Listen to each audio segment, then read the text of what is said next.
Teachings of Lord Caitanya by His Divine Grace, A.C. Bhaktivedanta Swami Prabhupāda. Chapter 11. Service to the Lord. When Vyasadeva was not satisfied, even after compiling heaps of books on Vedic knowledge, Narada Muni, his spiritual master, explained that there is no path to self-realization that can be successful without being mixed with devotional service. At the time, Vyasadeva was sitting by the banks of the river Saraswati, and he was in a state of depression when Narada Muni arrived. Upon seeing Vyasa so dejected, Narada explained why the various books he compiled were deficient. Even pure knowledge is insufficient if it is devoid of transcendental devotional service, Narada said. And what to speak of fruitive activities when they are devoid of devotional service? How can they be of any benefit to their performer? There are many sages who are expert in performing austerities. There are many men who give much in charity. There are many famous men, scholars, and thinkers. And there are those who are very expert in reciting Vedic hymns. Although these are all auspicious, unless one utilizes his resources and performs his activities to attain devotional service to the Lord, he cannot attain the desired results. Therefore, in Srimad Bhagavatam, Shukadeva Goswami offered his respectful obeisances unto the Supreme Lord as the only person who can award success. It is accepted by all types of philosophers and transcendentalists that one who lacks knowledge cannot be liberated from material entanglement. Yet, knowledge without devotional service cannot possibly award liberation. In other words, when Gyan, or the cultivation of knowledge, opens onto the path of devotional service, it can give one liberation, but not otherwise. This is also stated by Brahma in Srimad Bhagavatam. Shreya shrutim bhaktim udasyate vibho, klishyanti ye kevala bodha labdaye. Tesham asau kleshala eva sishyate, nanyadyata shtula tushava gatatitam. My dear Lord, devotional service unto you is the best path for self-realization. If someone gives up that path and engages in the cultivation of knowledge or in speculation, he will simply undergo a troublesome process and will not achieve his desired results. A person who beats an empty husk of wheat cannot get grain, and one who engages simply in speculative knowledge cannot achieve the desired result of self-realization. The only gain is trouble. In Bhagavad Gita, it is stated that material nature is so strong that it cannot be surmounted by an ordinary living entity. Only those who surrender unto the lotus feet of Krishna can cross the ocean of material existence. The living entity forgets that he is eternally the servitor of Krishna, and his forgetfulness causes his bondage in conditional life and his attraction for material energy. Indeed, that attraction is the shackle of material energy. Since it is very difficult for a person to become free as long as he desires to dominate material nature, it is recommended that he approach a spiritual master who can train him in devotional service and enable him to get out of the clutches of material nature and achieve the lotus feet of Krishna. There are 8 divisions of human society created to facilitate the execution of duty: the Brahmins, or intellectuals, the Kshatriyas, or administrators, the Vaishyas, or businessmen and farmers, and the Shudras, or laborers, as well as the 4 ashrams: the Brahmachari, or student, the Grihastha, or householder, the Vanaprastha, or retired person, and the Sannyasi, or the person in renounced life. But if a person is lacking in devotion, or Krishna consciousness, he cannot be released from material bondage, even if he executes his prescribed duty. On the contrary, even by discharging his prescribed duty, he will glide down into hell due to material consciousness. Therefore, whoever is engaged in his occupational duty must simultaneously cultivate Krishna consciousness in devotional service if he wants liberation from material clutches. In this regard, Lord Caitanya recited a verse from Srimad Bhagavatam, which was delivered by Narada Muni, to indicate the path of Bhagavad cultivation. Narada Muni pointed out that the 4 divisions of human society, as well as the 4 orders of life, are born out of the gigantic form of the Lord. The Brahmins are born from the mouth of the universal form of the Lord, The Kshatriyas are born out of the arms, the Vaishyas out of the waist, and the Shudras out of the legs. As such, they are qualified in the different modes of material nature within the form of the Virat Purusha. If a person is not engaged in the devotional service of the Lord, he falls from his position, regardless of whether he executes his prescribed occupational duty or not. Lord Caitanya further points out that those who belong to the Mayavadi or impersonalist school consider themselves to be one with God or liberated. But according to Chaitanya Mahaprabhu himself and Srimad Bhagavatam, they are not actually liberated. In this regard, Chaitanya Mahaprabhu again quotes Srimad Bhagavatam, Yenye ravindaksha vimuktamaninas, tvayasta bhavad avishuddha buddhaya, aruya krichchena parampadam tata, patantyado nadrita yushmad angraya. Those who think that they are liberated according to Mayavadi philosophy, but who do not take to the devotional service of the Lord, fall down for want of devotional service, even after they undergo the severest types of penances and austerities, and even after they sometimes approach the supreme position. Chaitanya Mahaprabhu explains that Krishna is just like the sun, and Maya, the illusory material energy, is just like darkness. One who is constantly in the sunshine of Krishna cannot possibly be deluded by the darkness of material energy. This is very clearly explained in the 4 principal verses of Srimad Bhagavatam, and is also confirmed in the Srimad Bhagavatam, wherein it is said, the illusory energy, or Maya, is ashamed to stand before the Lord. Nonetheless, the living entities are constantly being bewildered by this very illusory energy. In his conditioned state, the living entity discovers many forms of word jugglery in order to get apparent liberation from the clutches of Maya. But if he sincerely surrenders unto Krishna by simply saying once, My dear Lord Krishna, from this day I am yours, he at once gets out of the clutches of material energy. This is also confirmed in the Ramayana, Lanka Kanda, wherein the Lord says, Sakradeva prapanoyas tavasmiti chayachate abhayam sarvada tasmai dadam ye tad vratam mama. It is my promise and duty to give all protection to one who surrenders unto me without reservation. One may enjoy fruit of activities, liberation, jnana, or the perfection of the yoga system. But if one becomes very intelligent, he will give up all these paths and engage himself in sincere devotional service to the Lord. The Srimad Bhagavatam also confirms that even if a person desires material enjoyment or liberation, he should engage in devotional service. Those who are ambitious to derive material benefit from devotional service are not pure devotees. But because they are engaged in devotional service, they are considered fortunate. They do not know that the result of devotional service is not material benediction, but because they engage themselves in the devotional service of the Lord, they ultimately come to understand that material enjoyment is not the goal of devotional service. Krishna himself says that persons who want some material benefit in exchange for devotional service are certainly foolish because they want something which is poisonous for them. The real goal of devotional service is love of Godhead. And although a person may desire material benefits from Krishna, the Lord, being all-powerful, considers the person's position and gradually liberates him from a materially ambitious life and engages him more in devotional service. When one is actually engaged in devotional service, he forgets his material ambitions and desires. This is also confirmed by Srimad Bhagavatam. Satyam dishat yartitam artito nirnam, navartado yat punar artita yata. Swayam vidate bhajatam anichatam, itsha piranam nijapada palavam. Lord Krishna certainly fulfills the desires of his devotees who come to him in devotional service. But he does not fulfill desires that would again cause miseries.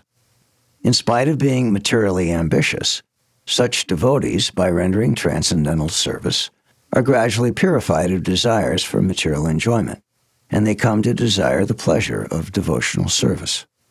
Generally, people come into the association of devotees in order to mitigate some material wants. But the influence of a pure devotee frees a man from all material desires, so that he eventually comes to relish the taste of devotional service. Devotional service is so nice and pure that it purifies the devotee, and he forgets all material ambitions as soon as he engages fully in the transcendental loving service of Krishna.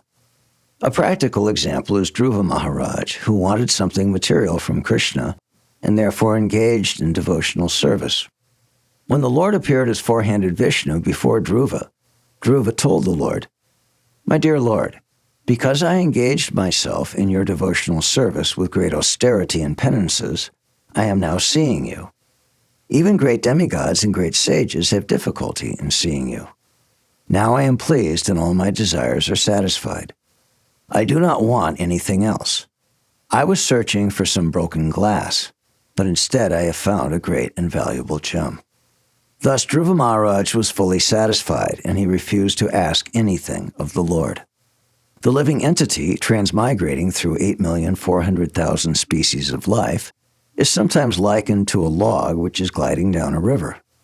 Sometimes by chance a log washes upon shore and is thus saved from being forced to drift further downstream. There is a verse in Srimad Bhagavatam which encourages every conditioned soul in this way.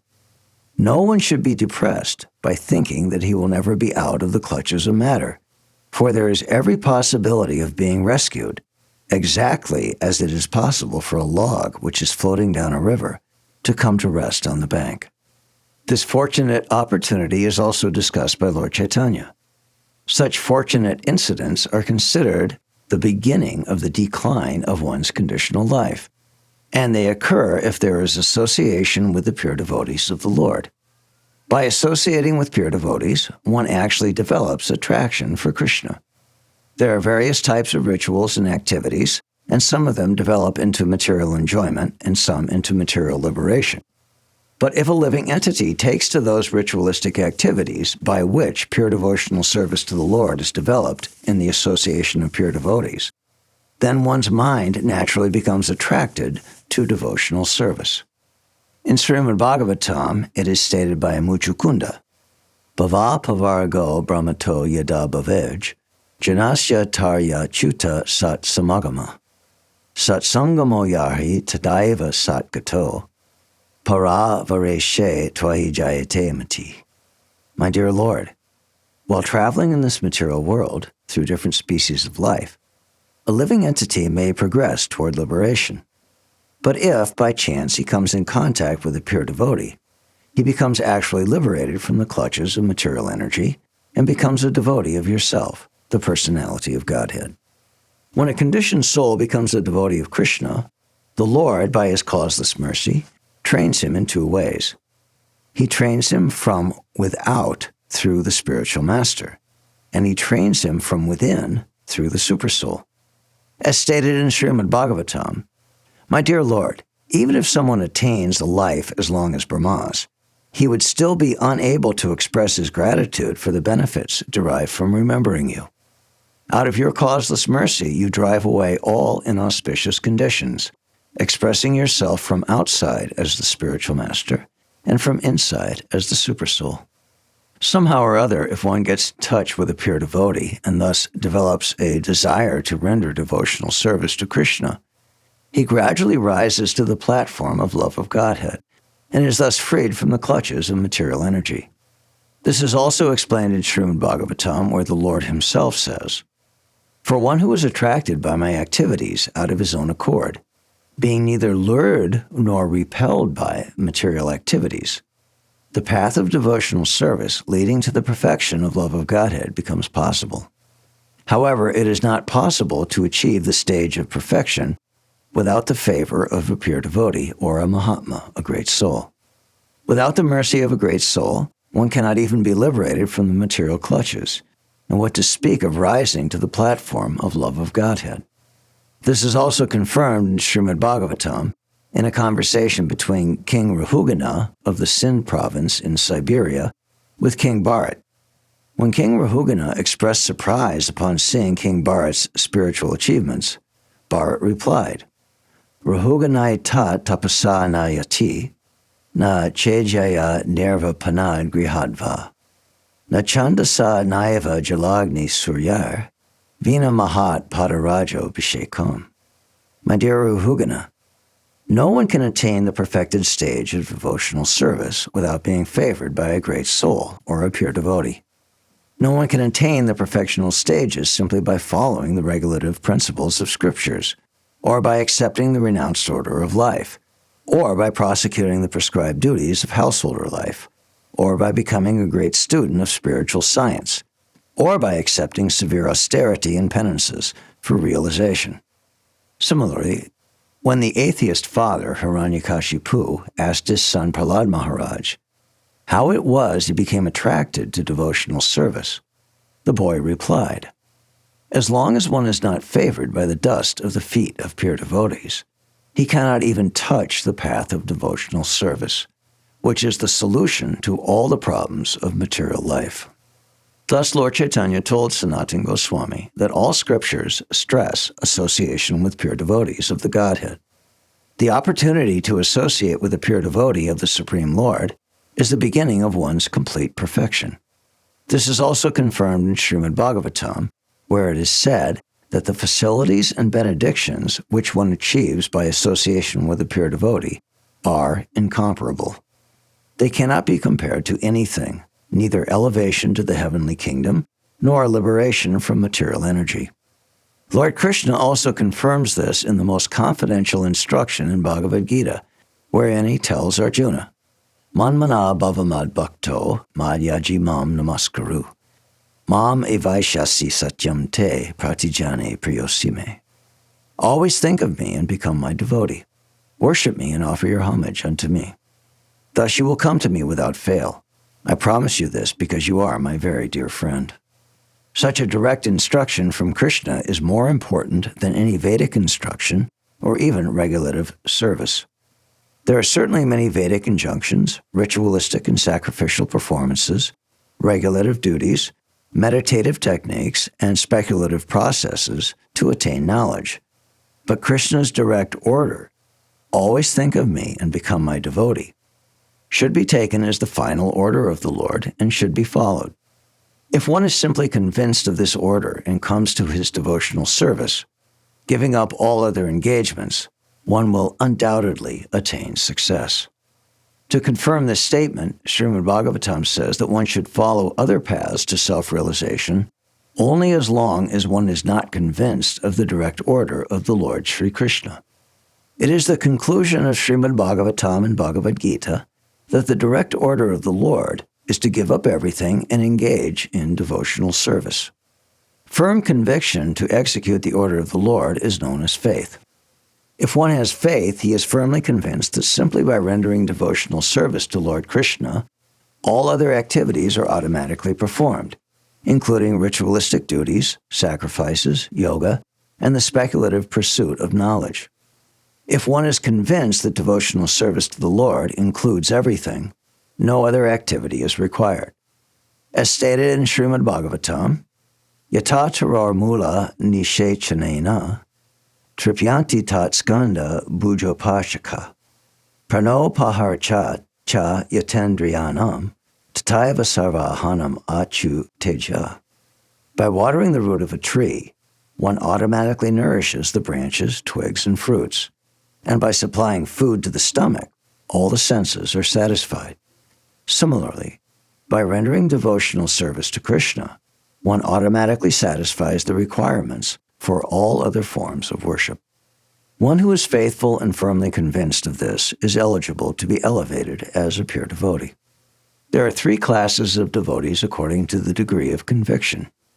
The first class devotee is conversant with all kinds of Vedic literature and at the same time has the firm conviction mentioned above. He can deliver all others from the pangs of material miseries.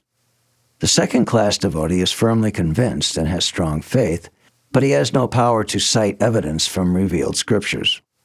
The third class devotee is one whose faith is not very strong, but by the gradual cultivation of devotional service, he will eventually be eligible for promotion to the second or first class position. It is said in Srimad Bhagavatam that the first-class devotee always sees the Supreme Lord as the soul of all living entities. Thus, in seeing all living entities, he sees Krishna and nothing but Krishna.